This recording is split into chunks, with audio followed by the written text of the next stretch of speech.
चलिए शुरुआत करते हैं। और हिंदी में जो है आपके जो प्रथम जो हैं आपके रचनाकार हैं या प्रथम पुस्तकें हैं, कैसे जो है हिंदी में प्रथम को लेकर प्रश्न पूछा जाता है। प्रथम मौलिक नाटक, प्रथम उपन्यास, खड़ी बोली का प्रथम ग्रंथ, सभी को हम पढ़ने वाले हैं। फास्ट टू फास्ट जो है कुछ महत्वपूर्ण प्रश्न हैं जो एग्जाम में पूछे गए हैं। जी हाँ, बहुत शानदार प्रश्न है, आपके प्रैक्टिस के लिए बहुत ही अच्छे प्रश्न होने वाले हैं। आपका कोई भी एग्जाम है भविष्य में, पुलिस का एग्जाम है, वीडियो का एग्जाम है, आपका लेखपाल की परीक्षा है, या आने वाले जो है टेट का एग्जाम है, सुपर टेट का एग्जाम है, यूपी SSC के थ्रू आपका कोई परीक्षा है, आपका नेट का एग्जाम है, तो ये शानदार प्रश्न हैं पिछली परीक्षाओं में आए हुए। जी हाँ, 2012 से लेकर 2022 तक की परीक्षाओं में कुछ शानदार प्रश्न हैं। आप एक एक प्रश्नों का जो है आंसर देने का प्रयास करें। यदि आपने हिंदी को बहुत अच्छी तरीके से पढ़ा है तो कुछ यहाँ पर एक अच्छे प्रश्न जो है लेकर आए हुए हैं। देखिए कितने अच्छे प्रश्न हैं, शानदार प्रश्न हैं। और चलते हैं पहले प्रश्न की ओर। हिंदी साहित्य का सर्वप्रथम ऐतिहासिक ग्रंथ किसके द्वारा लिखा गया था? बहुत अच्छे प्रश्न हैं, आपकी बहुत शानदार प्रैक्टिस होने वाली है।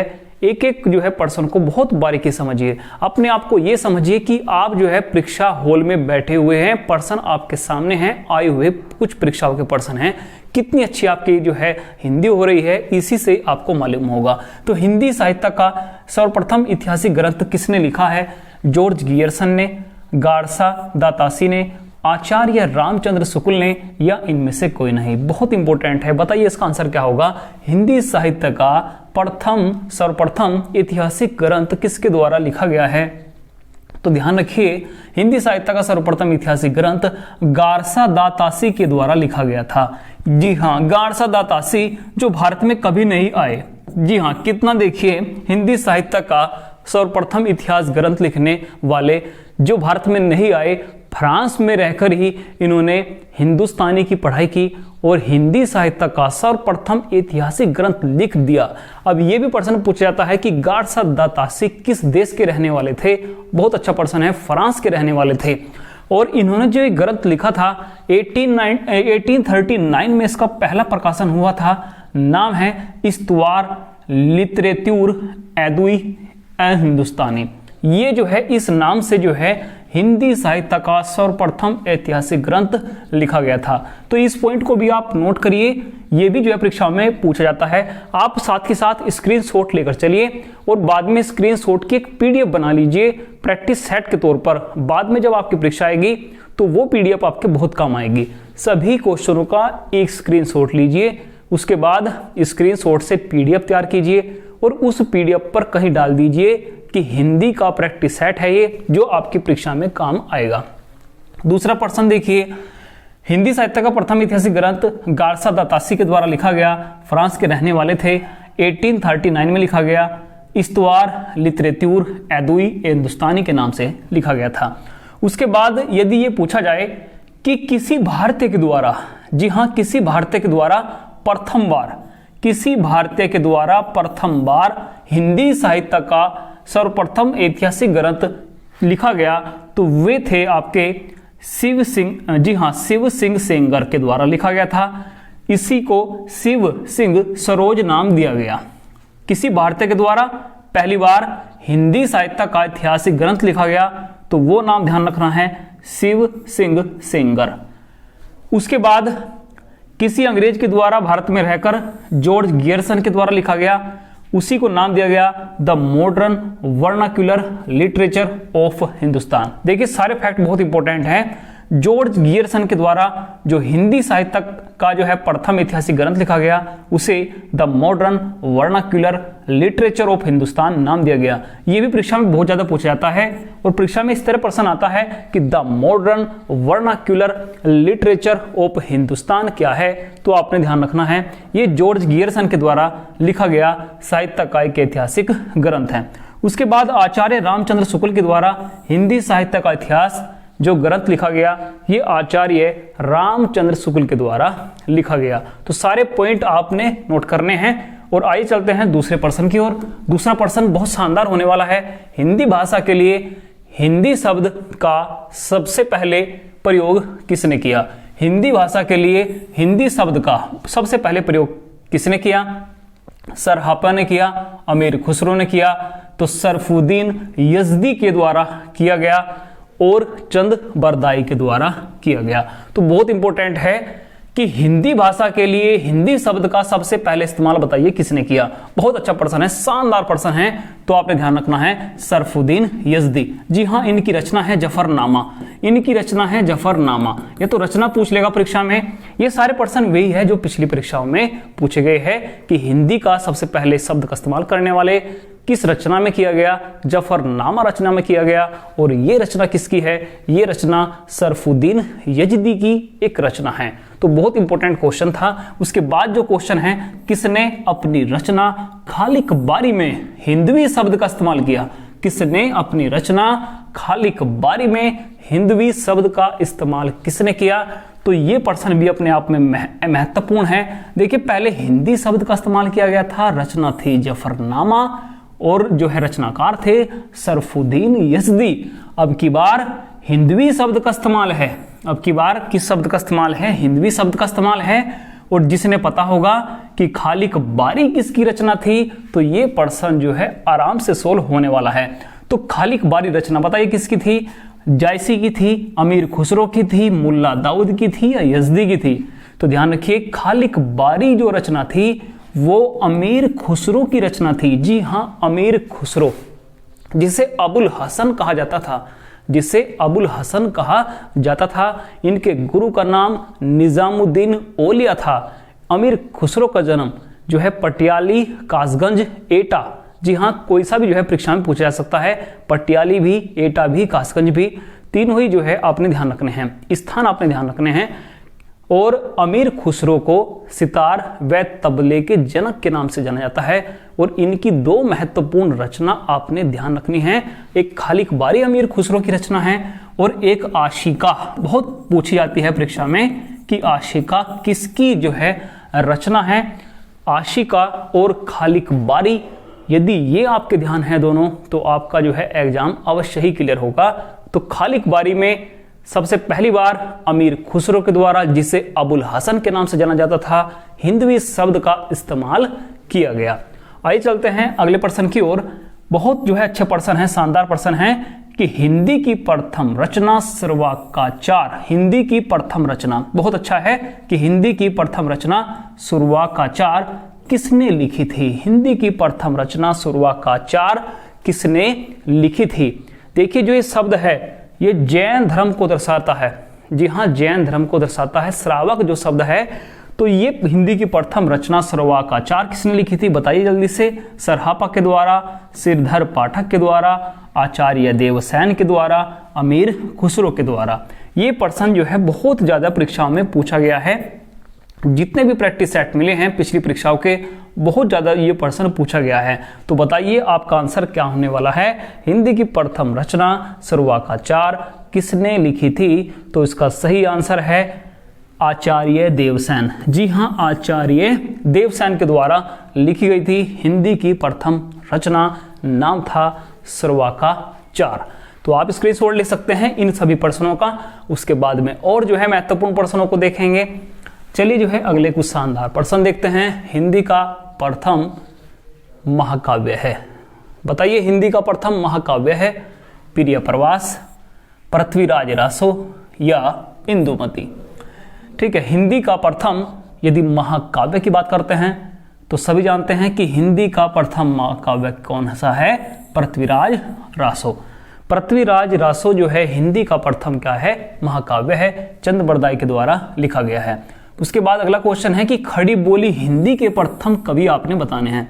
खड़ी बोली हिंदी, देखिए यदि प्रश्न आता है खड़ी बोली हिंदी को लेकर तो बहुत इंपॉर्टेंट तरीके से समझिए। खड़ी बोली हिंदी के प्रथम कवि, इस प्रकार के छोटे प्रश्न बहुत गलती होते हैं परीक्षा में। खड़ी बोली हिंदी के प्रथम कवि सरहापा को कहा जाता है, चंद बरदाई को कहा जाता है, अमीर खुसरो को कहा जाता है या श्रीधर पाठक को कहा जाता है। ये प्रश्न जो है अमूमन विद्यार्थियों से गलत हो जाता है, छोटा प्रश्न है, ठीक है, जल्दबाजी में गलत हो जाता है। तो बताइए खड़ी बोली हिंदी के प्रथम कवि कौन होंगे। खड़ी बोली हिंदी के प्रथम कवि कौन होंगे, सरहापा है, चंद बरदाई है, अमीर खुसरो है या श्रीधर पाठक है। तो देखिए सरहापा कौन है, सरहापा हिंदी के प्रथम कवि कहलाते हैं। हिंदी के प्रथम कवि कहलाते हैं। बड़े ध्यान समझिए प्रश्न की वास्तविकता क्या है। अब यहाँ पर खड़ी बोली हिंदी का इस्तेमाल हुआ है। सरहपा हिंदी के प्रथम कवि हैं। चंद्रबरदाई हिंदी के प्रथम महाकवि हैं। प्रथम महाकवि हैं। इनको महाकवि का दर्जा प्राप्त है क्योंकि इन्होंने हिंदी का प्रथम महाकाव्य लिखा है। नाम है पृथ्वीराज रासो। ऐसे ही खड़ी बोली हिंदी के प्रथम कवि, बहुत इंपॉर्टेंट क्वेश्चन है, वो अमीर खुसरो को कहा जाता है। खड़ी बोली हिंदी के प्रथम कवि किसे कहा जाता है? अमीर खुसरो को कहा जाता है। जबकि श्रीधर पाठक से लेकर भी एक प्रश्न जो है परीक्षा में पूछा जाता है, और वो प्रश्न क्या है? आधुनिक खड़ी बोली। आधुनिक खड़ी बोली, यदि ये प्रश्न आए परीक्षा में कि आधुनिक खड़ी बोली के प्रथम कवि बताइए, आधुनिक खड़ी बोली के प्रथम कवि बताइए, तब आंसर होगा श्रीधर पाठक। आंसर होगा श्रीधर पाठक। देखिए जो भाषा आप बोलचाल में इस्तेमाल कर रहे हैं, आधुनिक जो हिंदी है वो खड़ी बोली का ही एक रूप है। यदि प्रश्न पूछा जाए कि जो अब जो है वर्तमान में जो हिंदी बोली जा रही है वो किसका एक रूप है? ब्रजभाषा का, अवधी का, या खड़ी बोली का? तो वर्तमान का रूप जो है वो खड़ी बोली का रूप है। और ये जो है आधुनिक खड़ी बोली के यदि प्रथम कवि पूछे जाए तो श्रीधर पाठक हैं। खड़ी बोली हिंदी के प्रथम कवि अमीर खुसरो हैं। हिंदी के प्रथम महाकवि चंद्रबरदाई हैं। और हिंदी के प्रथम कवि कौन है? सरहपा हैं। तो आइए जो है अगला प्रश्न की ओर देखते हैं। खड़ी बोली हिंदी का प्रथम महाकाव्य। अब देखिए जैसे हिंदी का प्रथम महाकाव्य पृथ्वीराज रासो को हमने पढ़ा, अब खड़ी बोली हिंदी का, बहुत अच्छा प्रश्न है, खड़ी बोली हिंदी का प्रथम महाकाव्य बताइए। बहुत शानदार प्रश्न है। खड़ी बोली हिंदी का प्रथम महाकाव्य आनंद रघुनंदन, परीक्षा गुरु, या प्रिय प्रवास? तो खड़ी बोली हिंदी का प्रथम महाकाव्य, खड़ी बोली हिंदी का प्रथम महाकाव्य है प्रिय प्रवास। और इसकी शॉर्ट ट्रिक भी आप ध्यान रख सकते हैं कि प्रिय, जी हाँ प्रिय है हरि। प्रिय कौन है? हरि। तो हरिओद किसे कहा गया है? हरिओद किसे कहा गया है? और हरि भगवान कहाँ मिलेंगे? तो आप कहोगे भगवान हमें अयोध्या में मिलेंगे। देखिए प्रिय कौन है? आपके प्रिय कौन होने चाहिए? हरि भगवान होने चाहिए। और हरि से बनता है हरिओद। और हरिओद जो है किसे कहा गया है? अयोध्या सिंह उपाध्याय को। अयोध्या सिंह उपाध्याय। अब आपने देखिए कैसे ध्यान रखना है, ध्यान भी रखिए, समझिए कैसे आपने जो है एक पॉइंट को समझना है। प्रिय कौन है? हरि है। प्रिय कौन है? हरि है। और हरि कहाँ मिलेंगे? अयोध्या में। हरि कहाँ मिलेंगे? अयोध्या में। हरि से हरिओद, ठीक है। और ये कहाँ मिलेंगे? अयोध्या में। और हरिओद को ही पूरा नाम जाना गया है अयोध्या सिंह उपाध्याय। आप जो है इन प्रश्नों का भी स्क्रीनशॉट लीजिए, कितनी अच्छी प्रैक्टिस होगी साथ के साथ। तो खड़ी बोली हिंदी का प्रथम महाकाव्य है प्रिय प्रवास। यदि प्रिय प्रवास पूछा जाए किसका महाकाव्य है, तो यदि प्रिय प्रवास पूछा जाए किसका एक महाकाव्य है, तो प्रिय है हरि, और हरि से हरिओद, और हरिओद का भी यदि पूरा नाम पूछा जाए तो अयोध्या सिंह उपाध्याय। हिंदी की प्रथम आत्मकथा अर्धकथानक। देखिए कितना अच्छा प्रश्न है। हिंदी की प्रथम आत्मकथा अर्धकथानक किसने लिखी? बनारसी दास जैन के द्वारा, आचार्य देवसेन के द्वारा, किशोरी लाल के द्वारा, और हरिओद के द्वारा। ठीक है, देखो देवसेन ने क्या लिखा था? सर्वाकाचार लिखा था। अभी हमने पढ़ा है आचार्य देवसेन ने क्या लिखा था? सर्वाकाचार लिखा है। तो हिंदी की प्रथम आत्मकथा, ये भी प्रश्न पूछा जाता है कि हिंदी की प्रथम आत्मकथा कौन है? तो हिंदी की प्रथम आत्मकथा अर्धकथानक है। तो हिंदी की प्रथम आत्मकथा अर्धकथानक। देखिए आधी कथा अपनी शॉर्ट ट्रिक अपने माइंड में बनानी है। आधी कथा हमने बनारस में सुननी है। आधी कथा अर्धकथानक हमने सुननी कहाँ है? बनारस में। तो आधी कथा बनारस में सुननी है। अब बनारस कहाँ दिखाई देगा? बनारसी दास जैन में दिखाई देगा। तो बनारसी दास जैन इसका राइट आंसर है। देखिए सारी चीजें याद नहीं होती हैं परीक्षा में, कुछ ना कुछ ट्रिक अपने माइंड में बनानी पड़ती है। तो आधी कथा सुनेंगे बनारस में जाकर। अर्धकथानक आत्मकथा है, प्रथम आत्मकथा है, और वो जो है किसकी जो है आत्मकथा है? तो वो है बनारसी दास जैन की आत्मकथा। हिंदी का प्रथम उपन्यास परीक्षा गुरु। हिंदी का प्रथम उपन्यास कौन सा है? ये भी ध्यान रखना है, परीक्षा गुरु है। किसके द्वारा लिखा गया? मोस्ट इंपोर्टेंट पर्सन है। यदि कोई भी आपका एग्जाम आने वाला है तो इन पर्सनों को आप जो है नोट कर जाइए, सभी का स्क्रीनशॉट लेकर जाइए। बार बार इनकी प्रैक्टिस कीजिए। आप खुद जो है देखिए, जब परीक्षा हॉल से निकलेंगे तो इन्हीं क्वेश्चनों से कितने क्वेश्चन आएंगे, भर भर कर आपको क्वेश्चन वहां पर मिलने वाले हैं। तो एक एक पॉइंट को समझिए।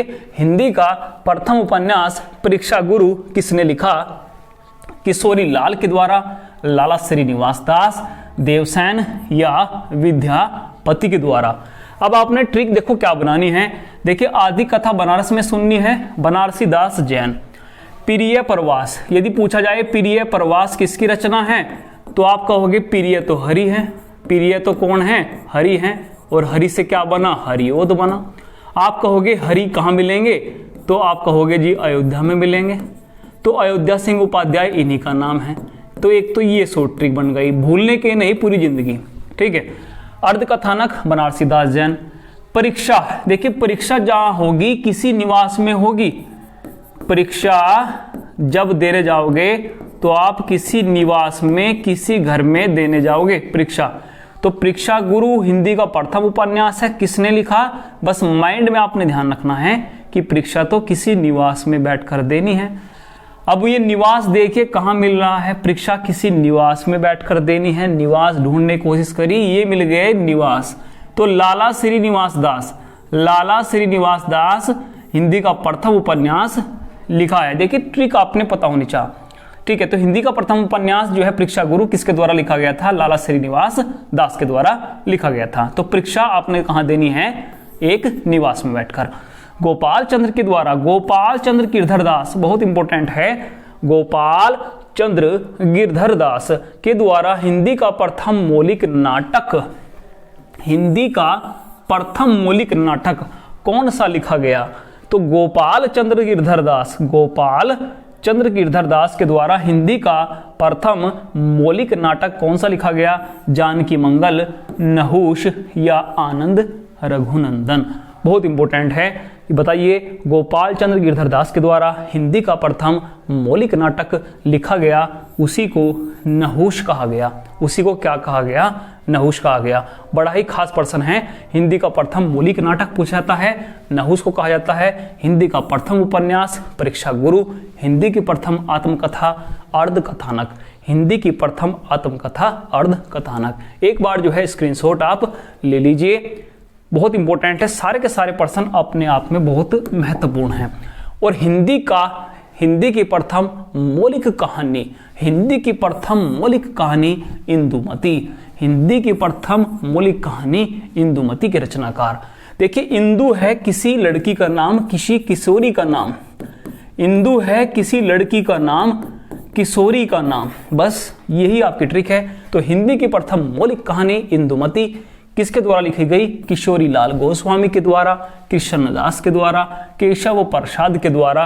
तो आप यदि परीक्षा में इतना भी ध्यान रख लेते हैं कि परीक्षा, जी हाँ, परीक्षा गुरु जो एक उपन्यास था, तो परीक्षा होगी निवास में। वो लिखा है लाला श्रीनिवास दास ने, वो लिखा है लाला श्रीनिवास दास ने। प्रथम मौलिक नाटक नहुष गोपाल चंद्र गिरधर दास के द्वारा। प्रथम आत्मकथा अर्धकथानक जो है बनारसी दास जैन के द्वारा, क्योंकि आधी कथा कहाँ सुनेंगे? बनारस में जाकर सुनेंगे। ठीक है। तो सारे फैक्ट आपके समझ आ रहे होंगे। इंदुमती, इंदुमती एक लड़की का नाम है, किशोरी का नाम है। तो इंदुमती जो है एक लड़की का नाम है। तो किशोरी लाल गोस्वामी के द्वारा, बहुत अच्छा प्रश्न है, हिंदी की प्रथम मौलिक कहानी भी है, हिंदी की प्रथम मौलिक कहानी भी है, उसी को इंदुमती कहा जाता है। और वो जो है किशोरी लाल गोस्वामी के द्वारा लिखी गई है। हिंदी की प्रथम वैज्ञानिक कहानी बताइए कौन सी है?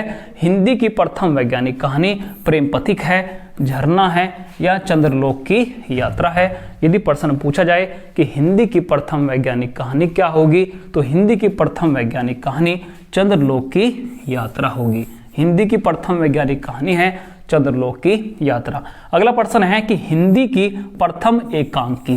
देखिए, इस प्रकार के प्रश्न जो है हिंदी में प्रथम उपन्यास, हिंदी में प्रथम मौलिक कहानी परीक्षा में बहुत पूछी जा रही हैं। तो हिंदी की प्रथम एकांकी बताइए। एक घूट है, सादा जीवन है, निर्भया है या फिर एक शाखा है। तो ये प्रश्न जो है पिछली परीक्षा में पूछा भी गया था कि हिंदी की प्रथम एकांकी क्या होगी। तो ध्यान रखिए कि हिंदी की जो प्रथम एकांकी है वो एक घूंट है। जी हाँ, बहुत महत्वपूर्ण प्रश्न है। जयशंकर प्रसाद के द्वारा लिखी गई हिंदी की प्रथम एकांकी। देखिए एकांकी क्या होती है उसके बारे में भी जो है बात करेंगे। एकांकी जहाँ पर एक ही जो है मुख्य पात्र है, एक ही मुख्य कलाकार है, उसका एक ही प्रमुख उद्देश्य है। जी हाँ, जहाँ किसी रचना में, जहाँ किसी कविता में एक ही मुख्य उद्देश्य की बात की जाए तो प्रथम एकांकी एक घूंट है, ये आपने ध्यान रखना है। तो आप स्क्रीनशॉट लेना चाहे तो आप इन प्रश्नों का एक बार स्क्रीनशॉट भी ले सकते हैं। उसके बाद जो है अगले प्रश्न की ओर चलते हैं। अगला प्रश्न है कि हिंदी में प्रथम जीवनी भक्तमाल, हिंदी में प्रथम जीवनी जो भक्तमाल है वो किसके द्वारा लिखी गई थी?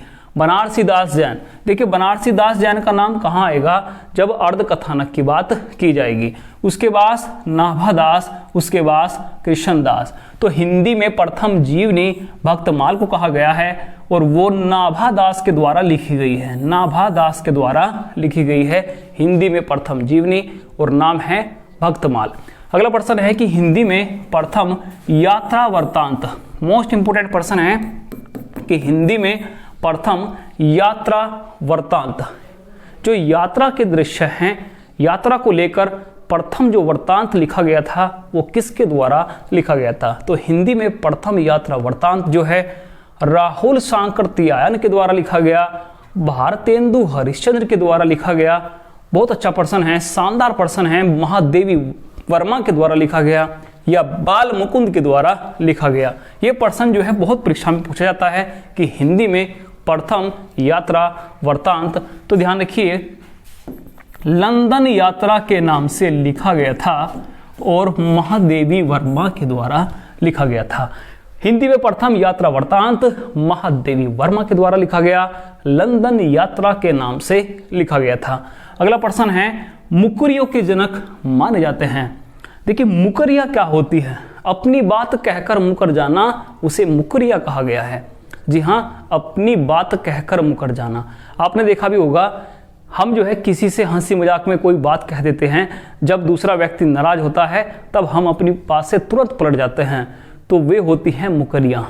वे कौन होती हैं? मुकरियाँ। जी हाँ, जहाँ एक ही उद्देश्य है किसी जो है नाटक में, उसे एकांकी कहा गया है।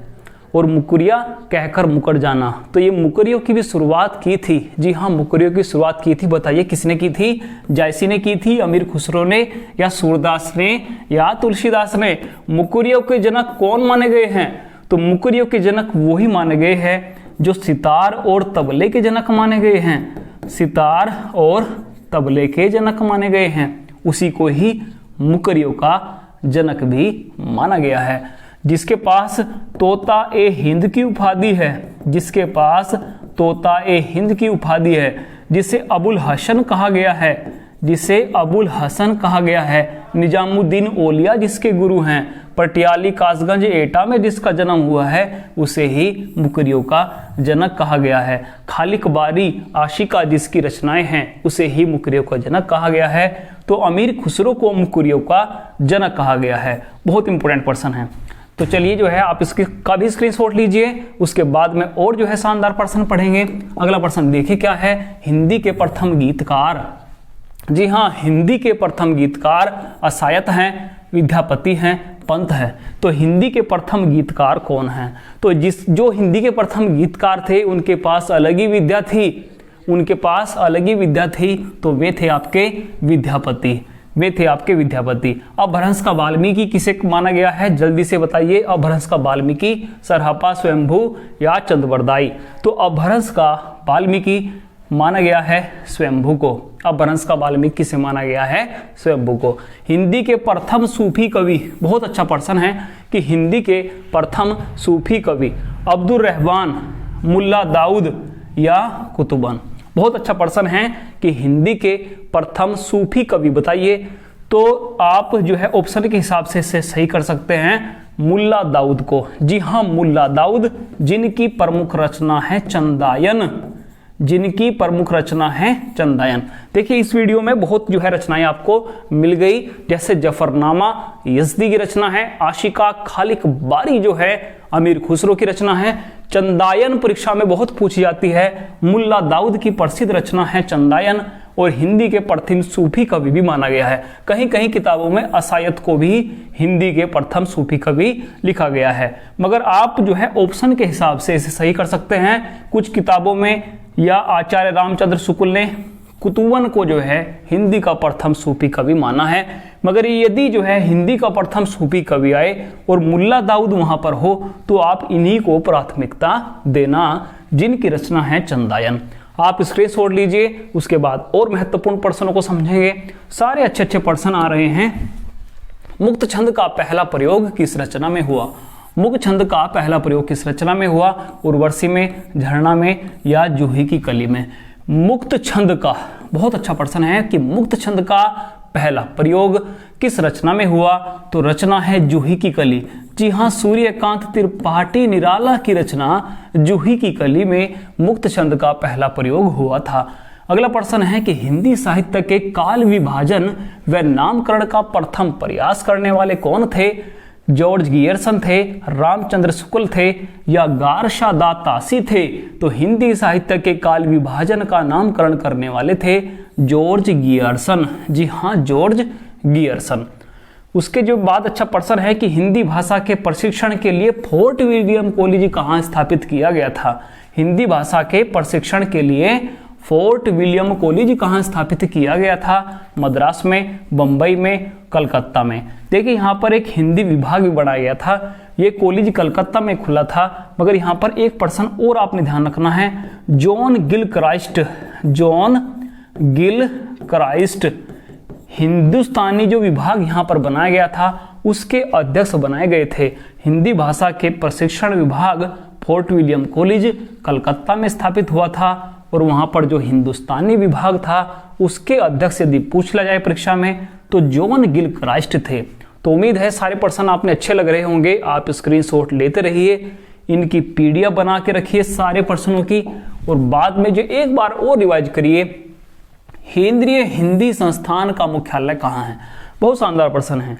केंद्रीय हिंदी संस्थान का मुख्यालय बताइए कहाँ है आपके हिसाब से? दिल्ली में है, लखनऊ में है, आगरा में है या वाराणसी में है? तो केंद्रीय हिंदी संस्थान का मुख्यालय ध्यान रखना है आगरा में है। जी हाँ, केंद्रीय हिंदी संस्थान वो आगरा में स्थापित है उसका मुख्यालय, और सन भी आप ध्यान रख सकते हैं 1961 में ये स्थापित हुआ था। उसके बाद अरबी फारसी ध्वनियों के लिए, देखिए ये प्रश्न अपने आप में मोस्ट इंपोर्टेंट प्रश्न है। इस पीडीएफ का सबसे महत्वपूर्ण प्रश्न जो सबसे अधिक बार परीक्षाओं में पूछा गया है, अरबी फारसी ध्वनियों के लिए जो है नुक्ता लगाने का रिवाज किसने प्रारंभ किया था? देखिए जो ये नुक्ता लगा हुआ है क ख ग ज फ, इन जो है 5 वर्णों में जो नुक्ता लगा हुआ है, ये अरबी फारसी ध्वनियों के हिसाब से नुक्ता लगाने का जो रिवाज प्रारंभ किया था किसने किया था? ये प्रश्न बहुत ज्यादा पूछा गया है अभी 2-3 वर्षों में। तो शिव प्रसाद सितारे हिंद ने, श्याम सुंदर दास ने, हरियोध ने। बताइए इन तीनों में से। बहुत अच्छा प्रश्न है। तो आपने ध्यान रखना है कि ये नुक्ता नहीं, ये सितारा है। यदि कोई पूछे आपसे कि ये क्या है तो आप कहोगे ये नुक्ता नहीं है, ये है सितारा। ये क्या है? सितारा। ये आपकी शॉर्ट ट्रिक है। ये नुक्ता नहीं, ये सितारा है। ये नुक्ता नहीं, ये सितारा है। तो सितारे से शिव प्रसाद सितारे हिंद ने, जी हाँ, शिव प्रसाद सितारे हिंद ने नुक्ता लगाने का रिवाज शुरू किया था। बहुत शानदार प्रश्न है। पंचम वर्ण जो होते हैं के स्थान पर अनुस्वार लगाने, दोनों प्रश्न बहुत इंपॉर्टेंट हैं। ज्यादा यही प्रश्न पूछे गए हैं परीक्षाओं में। पंचम वर्ण के स्थान पर अनुस्वार लगाने की पहली सिफारिश किसने की थी? देखिए पहले गंगा को, अब तो गंगा ऐसे लिखा जाता है, पहले ऐसे लिखा जाता था पंचम वर्ण, तो लिखने में बहुत कठिन होता था। फिर पंचम वर्ण के स्थान पर जो है अनुस्वार लगाने की जो है सिफारिश करने वाले कौन थे? प्रताप नारायण मिश्र थे, सितारे हिंद थे या हरियोध थे या डॉक्टर श्याम सुंदर दास थे? तो बहुत अच्छा प्रश्न है ये भी। पंचम वर्ण के स्थान पर अनुस्वार लगाने की जो सिफारिश करने वाले थे पहले व्यक्ति, तो डॉक्टर श्याम सुंदर दास। तो दोनों प्रश्न बहुत इंपॉर्टेंट है शिव प्रसाद सितारे हिंद को लेकर भी और डॉक्टर श्याम सुंदर दास को। तो अगली कोई भी आपकी परीक्षा है, लेखपाल की परीक्षा है, पुलिस की परीक्षा है, वीडियो की परीक्षा है, इन दोनों पर्सनों में से एक पर्सन जो है लिखकर ले लीजिए, आपको जो है सामने ही मिलने वाला है। तो आप स्क्रीनशॉट लीजिए सभी पर्सनों का। उसके बाद देखिए अगले कुछ महत्वपूर्ण पर्सनों को। भारतीय द्वारा देसी भाषा की में प्रकाशित प्रथम पुस्तक संवाद कुमैदी किसने लिखी? तो बताइए, भारतीय द्वारा देसी भाषा में पहली पुस्तक है संवाद कुमैदी के रचनाकार मदन मोहन मालवीय है, रामचंद्र शुक्ल है, राजा राम मोहन राय है। तो संवाद कुमैदी किसकी रचना है? तो ध्यान रखना है, राजा राम मोहन राय की रचना है संवाद कुमैदी। प्रथम हिंदी पत्र उद्दंत मार्तंड, देखिए प्रथम हिंदी पत्र है उद्दंत मार्तंड के संस्थापक। यदि ये प्रश्न भी आपसे परीक्षा में नहीं हुआ तो आपने बहुत मेहनत की आवश्यकता है। प्रथम हिंदी पत्र उद्दंत मार्तंड के संस्थापक कौन है? देवकीनंदन खत्री है, दयाल सिंह मजीठिया है या पंडित जुगल किशोर हैं। तो बहुत अच्छा प्रश्न है, देखते ही जो है शानदार प्रश्न है, कर दीजिए। तो पंडित जुगल किशोर कानपुर के रहने वाले, पंडित जुगल किशोर कानपुर के रहने वाले, इन्हीं के द्वारा हिंदी का प्रथम पत्र उद्दंत मार्तंड प्रकाशित किया गया था। ये जो है कानपुर के रहने वाले थे पंडित जुगल किशोर। छपाई के लिए नागरी टाइपों का निर्माण करने वाला प्रथम व्यक्ति, मोस्ट इंपोर्टेंट पर्सन है। पर्सन क्या है? छपाई के लिए नागरी टाइपों का निर्माण करने वाला प्रथम व्यक्ति जॉर्ज गियर्सन थे, जॉन गिल क्राइस्ट थे या चार्ल्स विलिक्सन थे। ठीक है, तो नागरी छपाई के लिए नागरी टाइपों का निर्माण करने वाले प्रथम व्यक्ति थे चार्ल्स विलिक्सन। ठीक है, तो इसको जो है स्क्रीनशॉट लीजिए। सारे पर्सन अपने आप में अहम हैं, बहुत ही शानदार पर्सन हैं जो आप पढ़ रहे हो। अगला पर्सन है कि अपभ्रंश को पुरानी हिंदी, अपभ्रंश को पुरानी हिंदी किसने कहा? बहुत अच्छा पर्सन है, गियर्सन, श्याम सुंदर दास या चंद्र शर्मा गुलेरी।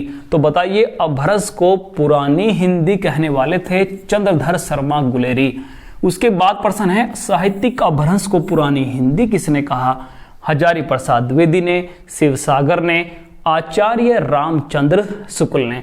देखिए, दो पर्सन आएंगे परीक्षा में, एक तो अपभ्रंश को पुरानी हिंदी किसने कहा और एक साहित्यिक अपभ्रंश को पुरानी हिंदी किसने कहा?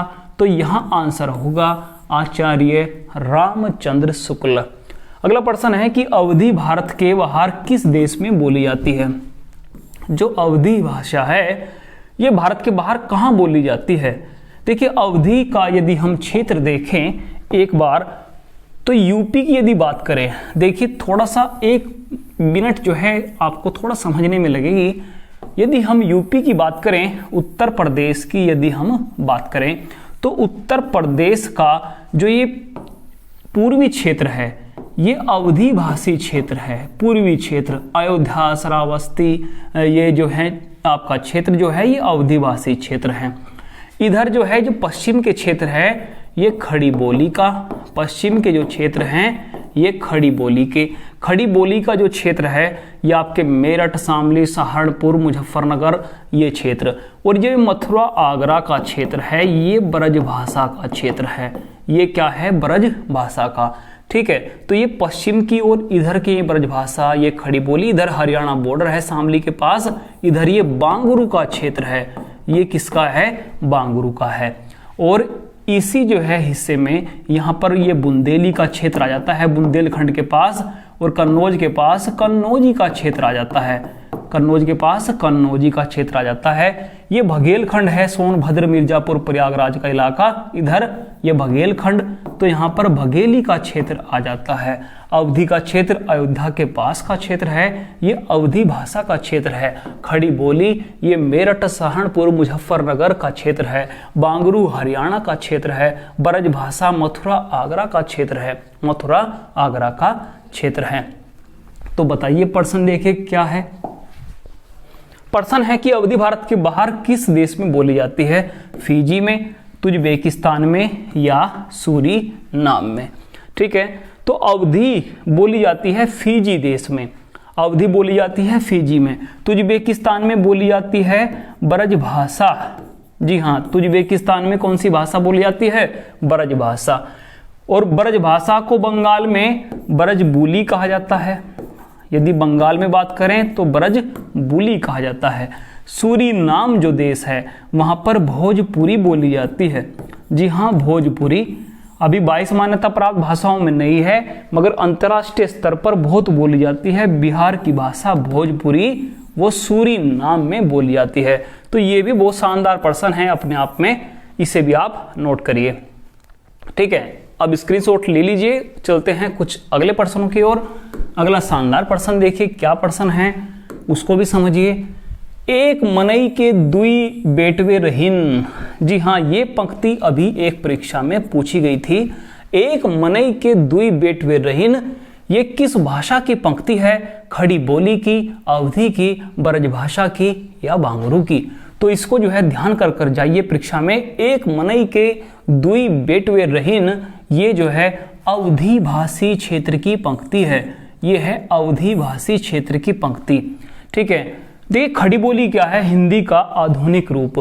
एक व्यक्ति के, एक मनुष्य के दो पुत्र, एक मनुष्य के दो पुत्र, तो ये किसकी पंक्ति होगी? ये खड़ी बोली की होगी, क्योंकि खड़ी बोली क्या है? आधुनिक हिंदी का ही एक रूप है।